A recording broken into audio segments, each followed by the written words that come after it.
Yo capturé a Gustavo Petro, el revelador testimonio del coronel R. César de la Cruz sobre el día en que detuvo al hoy presidente en sus épocas del M-19.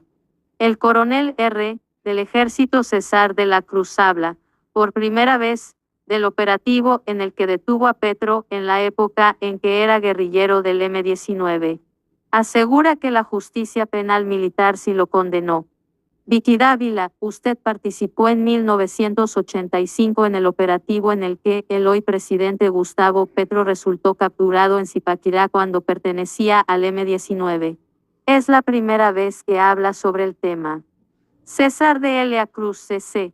No sé qué riesgo me pueda traer esta conversación porque no estamos ante una persona buena.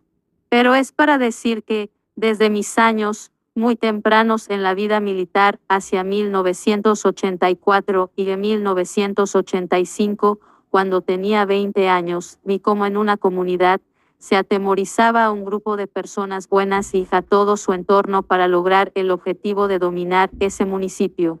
No era convencerlo, sino dominarlo. 40 años después, es lo que estamos viendo en Colombia. Aquí no estamos ante una persona que esté tratando de convencer y unir. Nos está tratando de dominar. Como decía Carlos Andrés Pérez, presidente de Venezuela, no estamos ante cualquier persona, estamos ante un vengador que al que se le atraviese lo destruye o lo aparta, pero no concilia. Los ex M-19 se han convertido en funcionarios guardianes del presidente Gustavo Petro. Son de su mayor confianza y todos manejan información sensible de los colombianos. BD. ¿Por qué decide contar esto que pasó hace tantos años? CC. Quiero contarle al país muchos eventos que tal vez pueden dar una idea de por qué estamos así, por qué nos gobiernan de esta forma y cuál es la idiosincrasia, la formación y los objetivos de la persona que nos gobierna.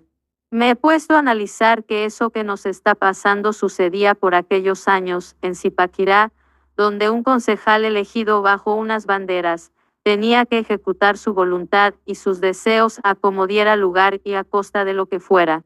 Es una persona que está cumpliendo lo que se trazó a todo riesgo, para una sociedad que hoy en día está sufriendo consecuencias de esas decisiones y de eso que esa persona se labró hace mucho tiempo. BD.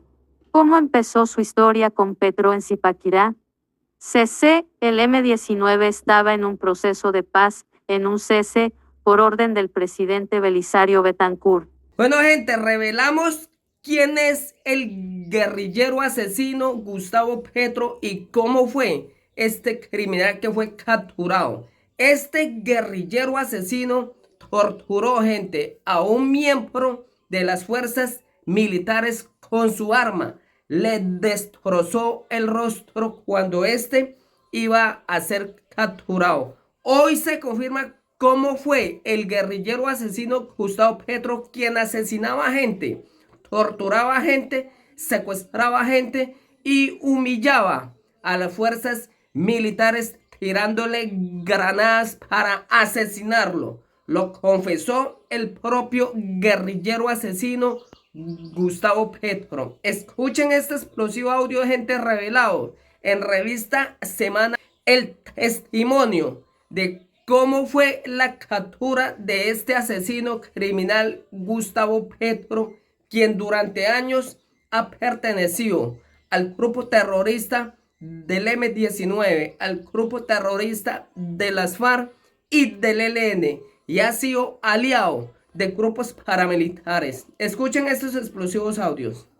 Yo capturé a Gustavo Petro, el revelador testimonio del coronel R. César de la Cruz sobre el día en que detuvo al hoy presidente en sus épocas del M-19. El coronel R. del Ejército César de la Cruz habla, por primera vez, del operativo en el que detuvo a Petro en la época en que era guerrillero del M-19. Asegura que la justicia penal militar sí lo condenó. Vicky Dávila, usted participó en 1985 en el operativo en el que el hoy presidente Gustavo Petro resultó capturado en Zipaquirá cuando pertenecía al M-19. Es la primera vez que habla sobre el tema. César de Elia Cruz CC. No sé qué riesgo me pueda traer esta conversación porque no estamos ante una persona buena. Pero es para decir que, desde mis años muy tempranos en la vida militar, hacia 1984 y de 1985, cuando tenía 20 años, vi cómo en una comunidad se atemorizaba a un grupo de personas buenas y a todo su entorno para lograr el objetivo de dominar ese municipio. No era convencerlo, sino dominarlo. 40 años después, es lo que estamos viendo en Colombia. Aquí no estamos ante una persona que esté tratando de convencer y unir. Nos está tratando de dominar. Como decía Carlos Andrés Pérez, presidente de Venezuela, no estamos ante cualquier persona, estamos ante un vengador que al que se le atraviese lo destruye o lo aparta, pero no concilia. Los ex M-19 se han convertido en funcionarios guardianes del presidente Gustavo Petro. Son de su mayor confianza y todos manejan información sensible de los colombianos. BD. ¿Por qué decide contar esto que pasó hace tantos años? CC. Quiero contarle al país muchos eventos que tal vez pueden dar una idea de por qué estamos así, por qué nos gobiernan de esta forma y cuál es la idiosincrasia, la formación y los objetivos de la persona que nos gobierna. Me he puesto a analizar que eso que nos está pasando sucedía por aquellos años en Zipaquirá, donde un concejal elegido bajo unas banderas tenía que ejecutar su voluntad y sus deseos a como diera lugar y a costa de lo que fuera. Es una persona que está cumpliendo lo que se trazó a todo riesgo, para una sociedad que hoy en día está sufriendo consecuencias de esas decisiones y de eso que esa persona se labró hace mucho tiempo. BD. ¿Cómo empezó su historia con Petro en Zipaquirá? CC. El M-19 estaba en un proceso de paz, en un cese, por orden del presidente Belisario Betancur. En ese momento, no podíamos ingresar al lugar donde se encontraba esa estructura del M-19 en Zipaquirá. Cuando eso pasa, llegamos allá y a la semana de haber llegado, empezamos a sentir hostigamientos armados. Ese colegio de soldados va, y Yeres lo convertimos en base militar con trincheras, con costales. BD. ¿Quién los hostigaba? CC. Nada más y nada menos que desde el barrio Bolívar 83, donde había una estructura del M-19. Todas las mañanas izaban una bandera de ese grupo y en la noche la bajaban, con gente armada. Quien mandaba era supuestamente un concejal de Zipaquirá.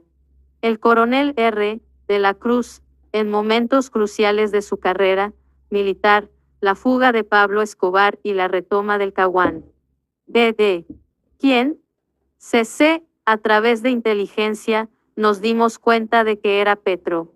Ahí fue cuando él empezó a ser importante desde el punto de vista militar, porque era el comandante de una célula del M-19 que se amparaba en hostigarnos para tratar de que el ejército se fuera por los hostigamientos nocturnos, cosa que no consiguió. Al hacer inteligencia y demás, encontramos que en ese barrio, al estilo de Pablo Escobar, se hacían casas muy pequeñas de invasión y hechas por ese concejal. ¿Cómo conseguía la plata? Ese barrio estaba en la parte alta de Zipaquirá, a la salida de Pacho, Cundinamarca. Allí, a través de una obra buena, como lo hacía Escobar en Envigado, haciendo casas, se planeaban cosas malas. BD. ¿Cómo cuáles? CC. Por ejemplo, ahí se hizo todo el planeamiento para la toma del Palacio de Justicia. Fue en Zipaquirá, muy cerca de Bogotá. Pero el sofisma era el adoctrinamiento, el acercamiento del M-19 a la población y hacer casas, supuestamente para la gente pobre, pero ahí iba el veneno, se trataba del planeamiento de la toma del Palacio de Justicia. De eso nos enteramos mucho después. Gustavo Petro. ¿Disparó o no armas en la guerrilla? Estando en Zipaquirá, sin poder entrar porque era la orden presidencial hacia julio y agosto de 1985, el capitán Suárez Bustamante y el capitán Gabriel Díaz Ortiz eran los de inteligencia de la Escuela de Infantería. Después fueron generales. Ellos entraron al barrio Bolívar 83. Ese sí fue un atrevimiento, una falta de precaución, pero por hacer inteligencia, con un soldado Va, Guiller y un Renault 9, fueron atacados.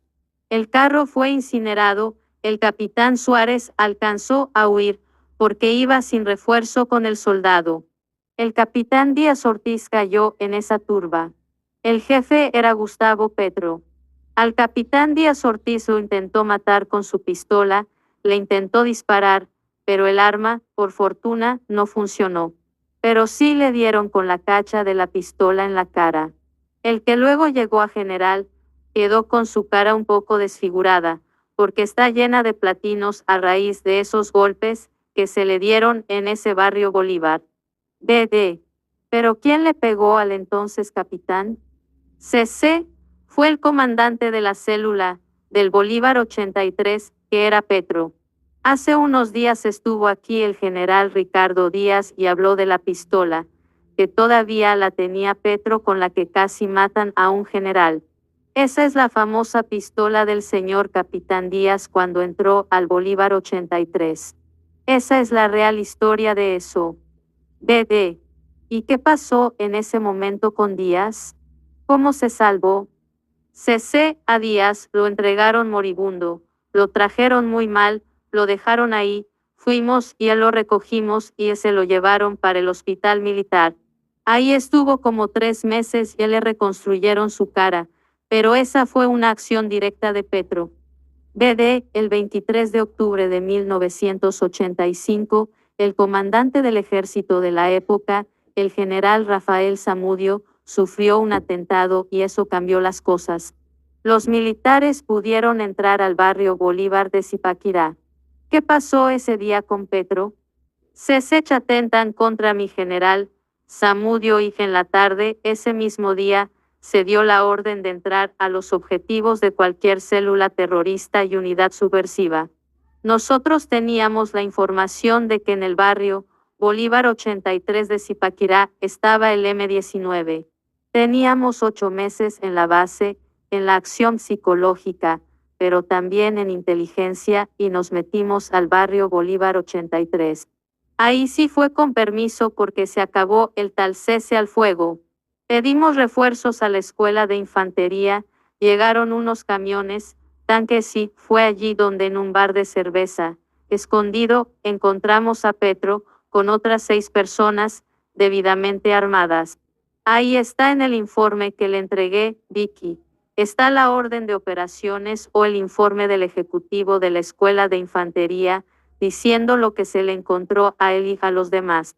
Ellos, como detenidos, estuvieron unos 2 o 3 días en Zipaquirá, luego los trajimos a Bogotá y se entregaron como tenía que ser.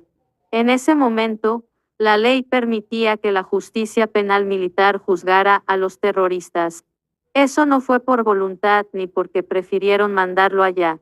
Así como hoy existe la JEP, existía la justicia penal militar para los terroristas y fue allá donde se le juzgó y se le condenó por porte ilegal de armas y terrorismo. Eso desafortunadamente hoy no aparece.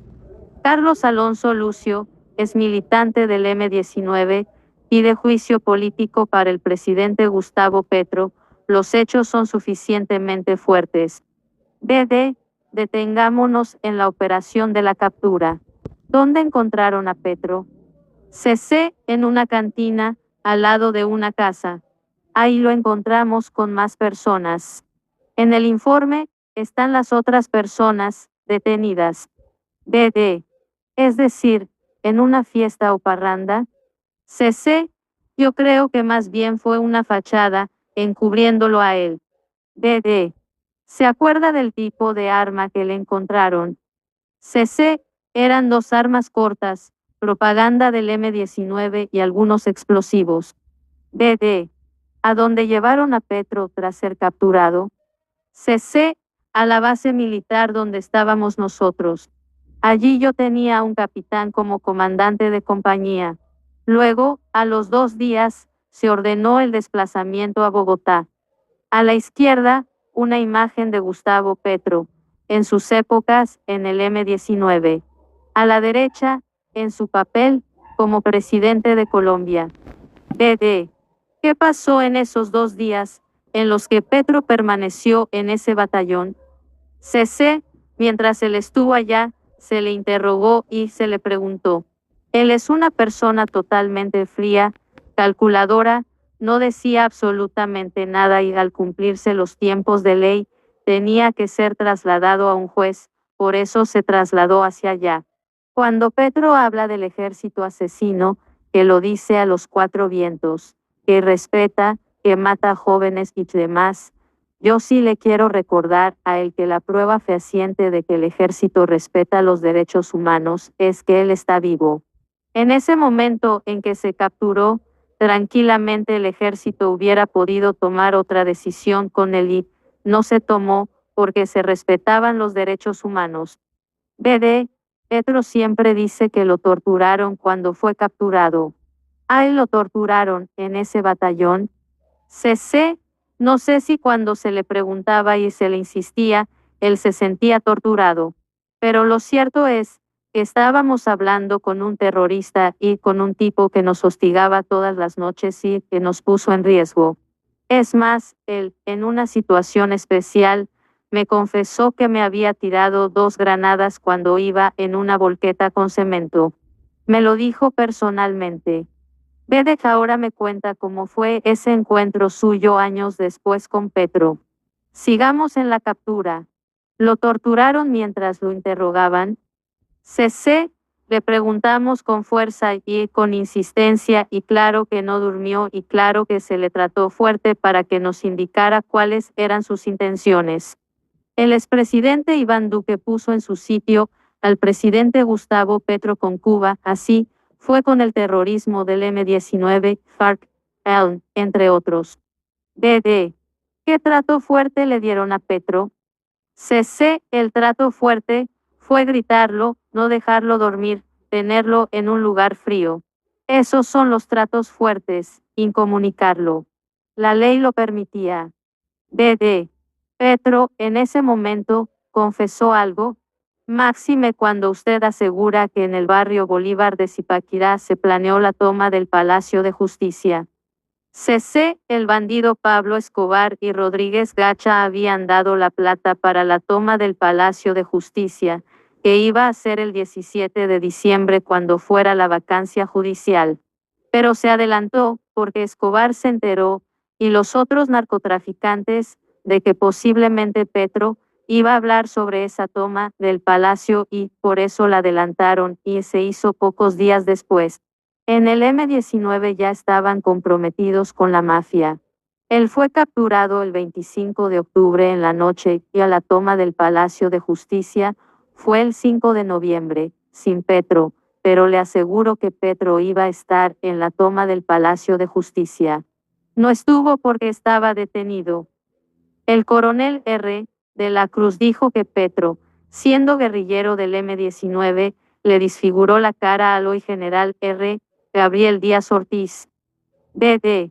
¿Pero tuvo algo que ver en la planeación? CC, no lo dude. Ahí se planeó la toma del Palacio de Justicia. De hecho, sea, ¿Petro participó en la planeación de la toma del Palacio de Justicia? CC, claro que sí. Él planeó, él estuvo en el planeamiento con los otros bandidos del M-19 de la toma del Palacio y en la toma del Palacio se adelantó por la captura de Petro. BD. Pero, perdóneme. Petro sabía de la entrega de dineros de Pablo Escobar y de Rodríguez Gacha al M-19 para la toma del Palacio de Justicia. CC. ¿Con qué plata hacía las casas del barrio Bolívar 83? Mientras yo podía hacer una casa, recogiendo entre la gente, las cementeras, las ladrilleras y demás, él hacía 6 o 7. Eso no se lo daba el municipio de Zipaquirá, eso no se lo daba la gente con la que él tenía intimidad en Zipaquirá. BD. ¿Quién se lo daba? CC, pues el narcotráfico.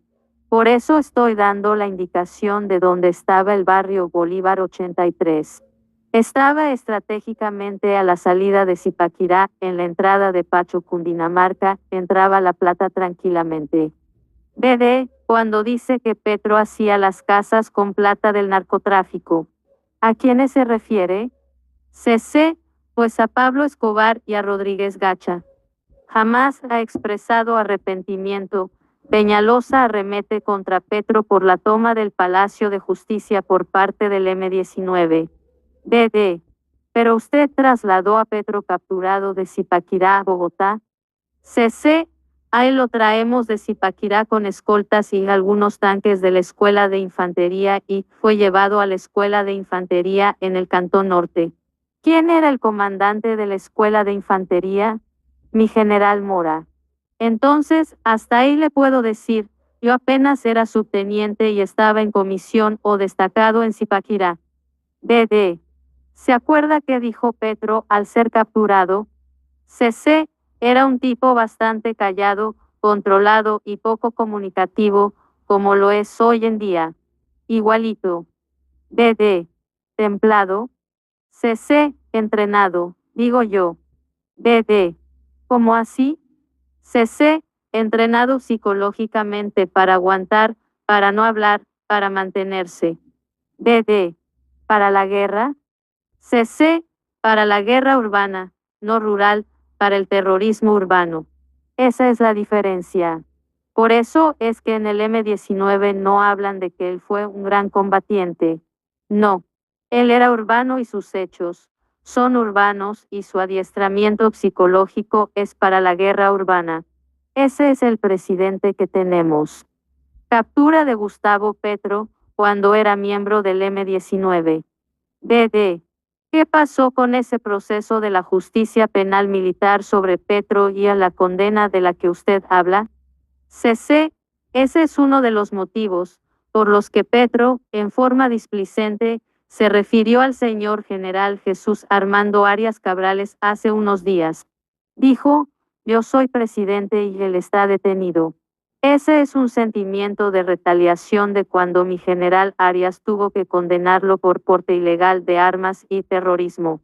No le busquen más. BD. ¿Pero dónde está esa condena? CC. Yo quisiera saber por qué la Constitución dice que el que está condenado, a excepción de los delitos políticos, no puede tener un cargo público o de elección popular. Eso le impediría completamente hacerlo, pero esa condena no se encuentra. Petro dice que él convenció a Carlos Pizarro de hacer la paz. Pero eso es mentira, Carlos Alonso Lucio. BD exacto. Entonces, van a decir que es mentira. CC, claro, él no estuvo preso en una unidad militar. Él quedó preso en una cárcel normal porque estaba condenado. Acuérdese, en esa época los consejos verbales de guerra o los juicios en la justicia penal militar eran absolutamente rápidos y la condena salía muy rápido. Eso no era como ahora que se demoran 3, 4, 5 años hasta que lo condenen o no. Eso era muy rápido. No estaba en calidad de detenido, estaba en calidad de condenado. Es que era la ley. Acuérdese que Belisario Betancur le recibió el mandato a Julio César Turbay Ayala y había un estatuto de seguridad y ese estatuto ordenaba eso. Eso no fue por arbitrariedad que lo juzgaron los militares, era la ley. Así como hoy hay un poco de militares en la JEP, no en la justicia ordinaria, pues eso pasaba en ese momento, había una justicia especial e imparcial para el tema de terrorismo. BD, usted llegó a ser coronel y enfrentó la retoma de la zona de distensión. En el gobierno de Pastrana, además dirigió el batallón Cazadores. Asimismo, estuvo en el chicharrón de la fuga de Pablo Escobar, en fin, en operaciones muy importantes. ¿Qué pasó y cuando se encontró con Petro, siendo usted un militar retirado, y él un político? CC, me lo encontré en un evento social en Montería. Resultamos hablando del tema y Fera también muy controlado en su hablar. Pero algo que sí me dejó perplejo fue cuando me dijo que me había tirado 1 o 2 granadas, cuando yo iba en un carro, en donde llevaba cemento para hacer casas en Zipaquirá. BD. ¿Y eso sí ocurrió? CC. Eso sí me pasó, claro. BD. ¿Cómo fue? CC. Con el teniente Mejía íbamos bajando de una ladrillera, cerca al barrio Bolívar 83, y nos tiraron las granadas. Mire, Vicky, estos eventos, que muy seguramente este señor referencia, él los minimiza y los cuenta como una anécdota, como algo que pasó, son los medios que él justifica para conseguir sus objetivos. Pero no hay que minimizarlos, porque todo lo hace en forma casi que burlesca, irónica, como que no le da importancia. Él no le da importancia a nadie. Pero estamos ante una persona que tiene esa formación y hoy en día es el presidente. En video hablan las mujeres que escondieron a Gustavo Petro durante su militancia en el M19. BD. Y él lo reconoció el día en que se reencontraron. CC, no sé si me haya reconocido, pero lo cierto es que hablamos del tema y al día siguiente también, porque fueron dos eventos. BD, usted le dijo, yo lo capturé a usted. CC, claro, eso sí, yo fui el que lo capturó a usted. Le dije que yo soy tal persona. Se paró y me dijo, coronel, ¿cómo está?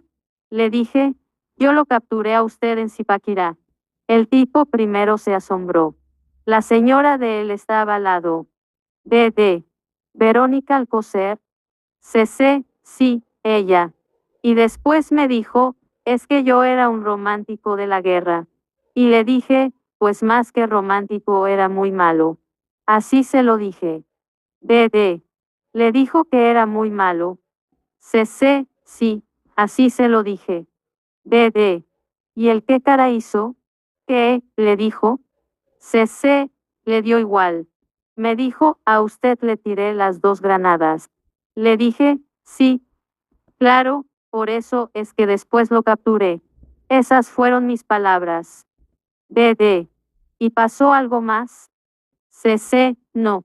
Después de ahí no lo volví a ver, ni me interesó verlo ni nada más. No me dan mis principios para estar al lado de una persona así, viendo lo que está ocurriendo en este momento. Él ve muy normal esto que está haciendo con su famosa paz total.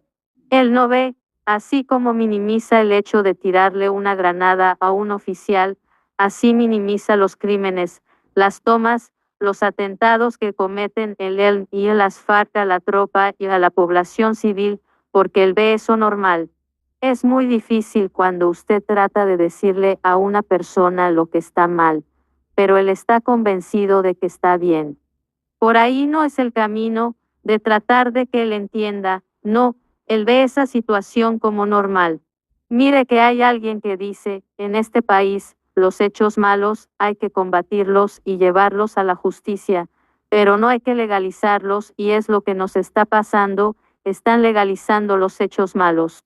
Pues un día nos dijo qué pasaría si los delitos los dejamos de volver delitos y creamos una legislación para que no lo sean y así haya menos delitos. Esa es la concepción de este señor. BD. ¿Y eso qué significa en este momento? CC, eso es para que todos pensemos en Colombia hacia donde vamos y ellos no dejan de pensar. La gente de ese tipo no descansa la mente, siempre están tratando de llegar a los objetivos. Nosotros, la gente buena, descansamos un sábado, un domingo, una fiesta, unas vacaciones, ellos no. Y ante ese peligro, nos estamos exponiendo, no es solamente él, son los que lo rodean, son las personas que lo siguen y los que están en el círculo más cercano.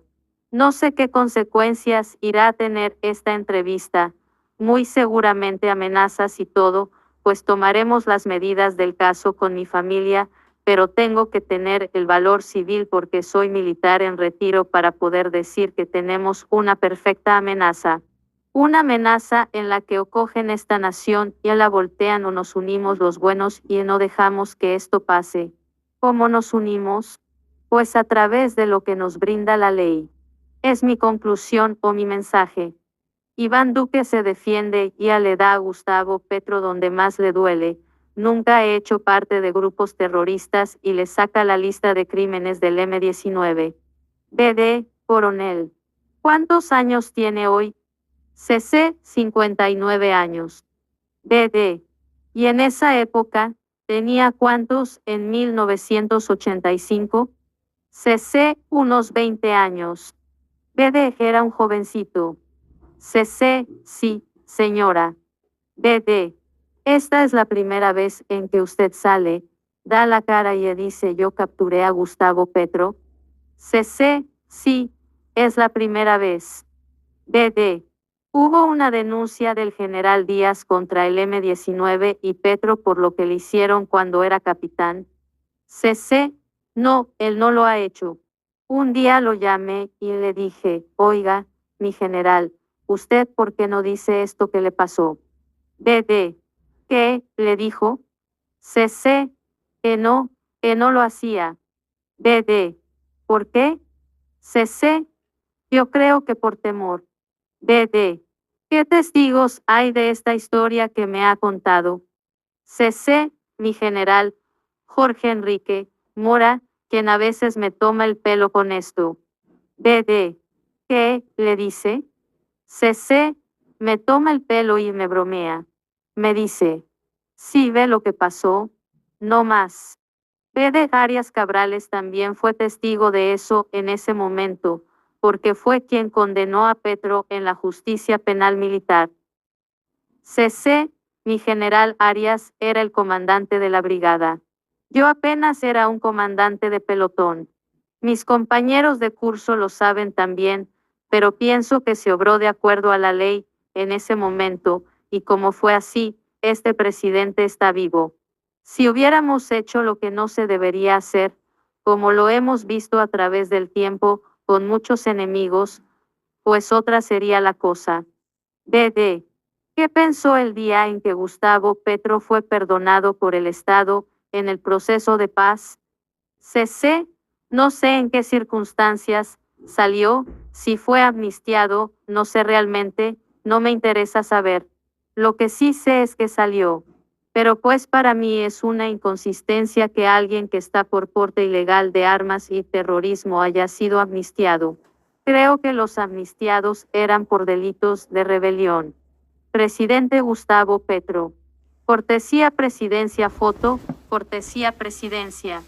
BD, cuando Petro era candidato me dijo que el M-19 era un grupo de jóvenes rebeldes. ¿Usted lo ve así? CC, pues si usted ve a un grupo de muchachos y jóvenes rebeldes que encuentran a unos soldados bachilleres de buenos colegios en Bogotá, prestando un servicio a la patria y que están haciendo una labor psicológica de acercamiento a la población, y los agarra a bala todas las noches, amparándose en un cese bilateral, porque sabía que nosotros como ejército teníamos que respetar lo que mandara el gobierno y el presidente, pues no le veo nada de rebelde a eso. Mire Vicky, teníamos que asegurar algunos campos por Zipaquirá, cuando un señor de apellido Gutiérrez que le decían el papero, no era un delincuente, a ese señor, lo iba a secuestrar Petro. Fíjese las ironías de la vida, ese papero, es el papá de un concuñado de él, de ese que anda por ahí todo cuestionado, un Gutiérrez. Ellos tenían que ir escoltados o los llevaban al colegio en helicóptero, porque Petro y el M-19 lo iban a secuestrar. A ese señor Gutiérrez por ahí, lo tienen en situaciones con Alese y con unas vacas y no sé qué, está casado con una hermana de la señora Verónica Alcocer, son hermanas. Mire cómo da vueltas la vida, han dicho que él le ayudó en las campañas a Petro. El papá de ese señor era secuestrable por Petro, era una persona que teníamos que ir nosotros a asegurarle su aterrizaje para que revisara las fincas porque no podía ir. BD. ¿Es cierto que la célula del M-19 en la que estaba Petro en Zipaquirá robaba los carros de leche? CC, sí, eso fue en Zipaquirá, pero también en Cali, en varios sitios. Petro siempre estuvo ejecutando lo que a él le parecía, no seguía directrices, una persona sola que tiene que ejecutar lo que él quiera, lo que él se propone tiene que hacerse a costa de lo que sea, no sé si eso sea admirable o no, pero para hacer el mal es muy peligroso. Estamos ante un gran riesgo y ese es mi análisis personal con referencia al Petro que conocí hace casi 40 años y el que sigo viendo hoy. BD. No ha cambiado. CC. No, no ha cambiado. BD. A pesar de que hizo la paz. CC. Es que él no ha hecho la paz. ¿Cuál paz? Si es que él sigue armado. BD. ¿Cómo así? CC. Hoy él sigue armado en su espíritu. Él sigue armado contra quien lo contradice. Él sigue armado contra quien no piensa como él. Por él votaron unas 10 millones de personas. ¿Y qué pasa con el resto de 40 millones de este país? ¿Que no pensamos como él? Somos sus enemigos. Él hace lo que quiere y está entrenado para eso, desafortunadamente. Y hay que cuidarse mucho.